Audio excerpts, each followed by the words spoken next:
শিল্পের খবরদারি বন্ধ করতে হবে।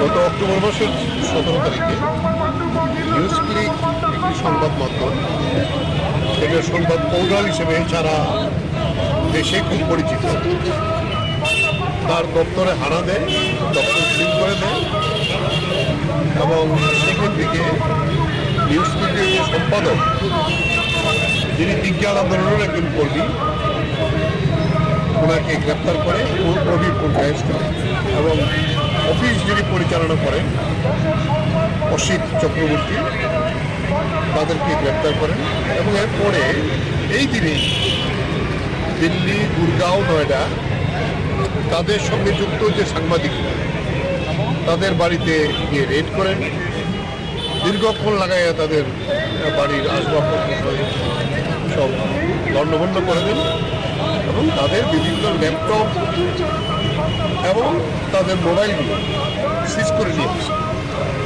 সবাইকে দিল্লি স্পেশাল ব্রাঞ্চ থানাতে নিয়ে আসার পরে দেখা যায় অনেকক্ষণ ইন্টারভিউ করেছিল। পরে রবিপুর কায়েস্ত এবং অসিত চক্রবর্তীকে গ্রেপ্তার করে রাখে।